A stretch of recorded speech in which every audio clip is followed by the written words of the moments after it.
Olá, sejam bem-vindos a mais uma edição do Boa Vontade Entrevista.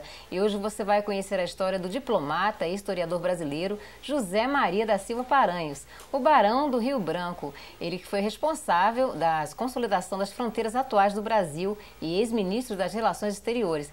Quem conversa conosco sobre o tema é o professor de Relações Internacionais da UERJ, Williams Gonçalves. Tudo bem, professor William? Prazer recebê-lo aqui na Boa Vontade TV. Prazer é todo meu. A gente conhecer a história de um grande brasileiro, né? Barão do Rio Branco. Brasileiro notável. E para começar, o senhor poderia falar um pouquinho da vida dele, da infância, né? Ele foi o filho do Visconde do Rio Branco, é isso? O José Maria da Silva Paranhos, na infância conhecido como Juca Paranhos, nasceu no Rio de Janeiro. A origem da família é portuguesa, né? O pai nasceu na Bahia, mas o Juca nasceu no Rio de Janeiro. E o pai era um homem muito importante do Segundo Império, né? Um político importante, representou o Brasil no exterior. E podemos dizer, então, que o Juca Paranhos, ele era um membro importante, de uma importante família da elite brasileira do século XIX.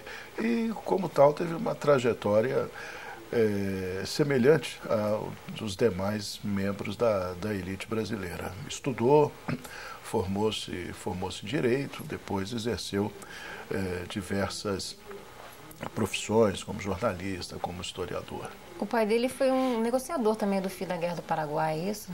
Isso Sim, ajudou sim. também na escolha Sim. da profissão do barão? O Visconde do Rio Branco foi um representante brasileiro para encerrar as negociações, concluir as negociações da Guerra do Paraguai. E o Juca Paranhos, o filho, né, o acompanhou nessas missões, a missão do Prata, e estava habituado a receber nos salões de sua casa toda a elite política do Império, de modo que ele cresceu, né, foi se criando, cresceu, foi convivendo com o ambiente político, conhecendo o ambiente político e habituando-se ao relacionamento, né, com outras figuras importantes. O barão chegou a trabalhar também na promotoria pública, esse cargo, né? Ele se formou em Direito, trabalhou na promotoria pública e depois, inclusive, exerceu o cargo de diplomata, né, de deputado, né, e não, vamos dizer assim, não encontrou a sua vocação como parlamentar. Dadas as condições políticas da época, institucionais, políticas, não era difícil para ele eleger-se deputado, como foi eleito por Mato Grosso, não é?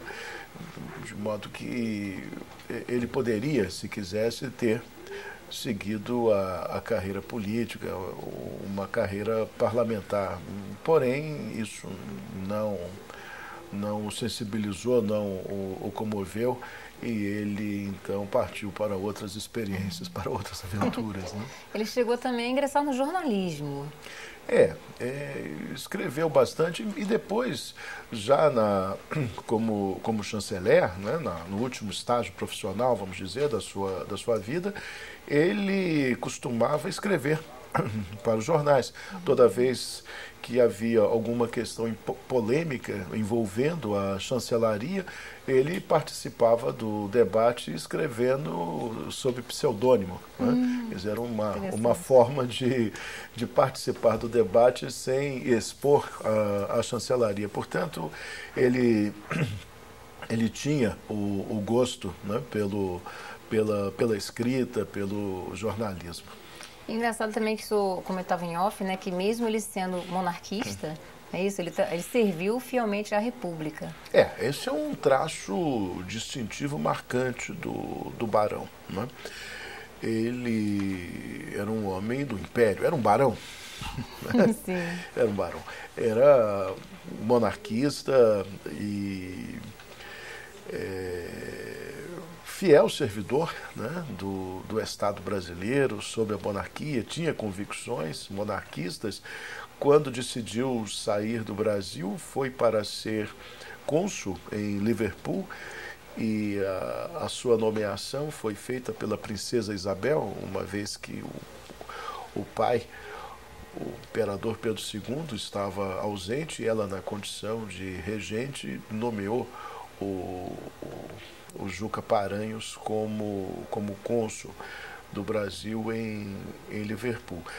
Apesar disso, né, apesar de todas essas convicções monárquicas, quando foi convocado pela República Brasileira, né, ele, de modo algum, recusou-se a trabalhar para a República, consciente que estava de que a questão não era servir a monarquia ou servir a República. Para ele, a questão era servir o Brasil.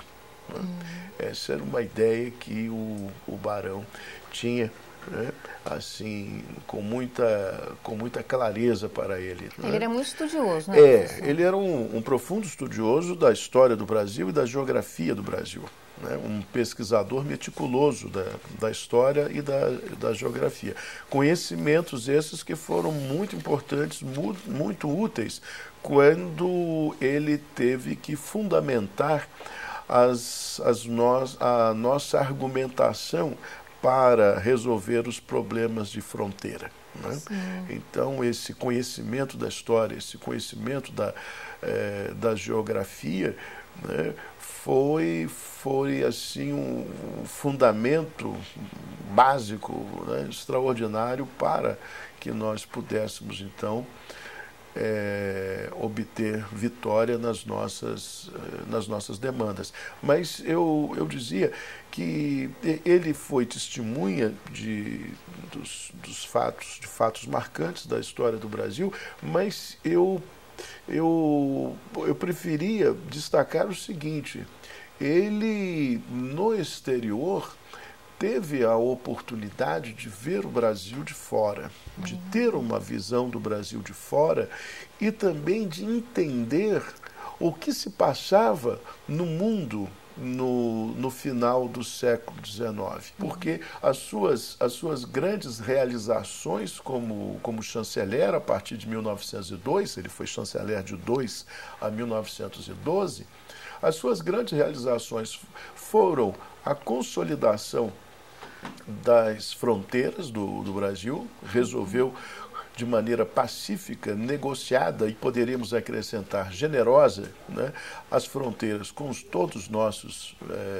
vizinhos, e também o Barão deslocou o eixo da nossa diplomacia da Europa para os Estados Unidos.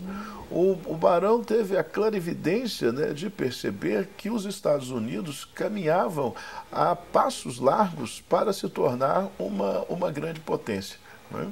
Ele já tinha uma visão de futuro. Tinha isso, exatamente. Ele tinha isso, ele tinha essa visão de futuro, ele tinha essa capacidade de perceber, né, os fatos antes que eles se concretizassem, não é?